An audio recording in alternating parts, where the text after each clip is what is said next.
Ora baba, que líder duva pes. Duşuna kedi.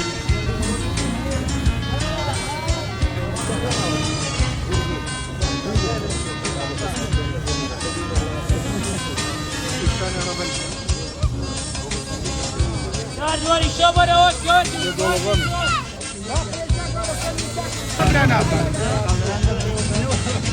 Ya dedik gönderelim kardeşim. Bunun zalim diyelim.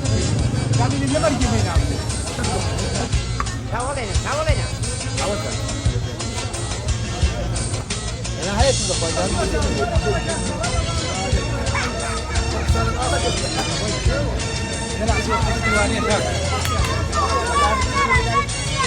Neler için?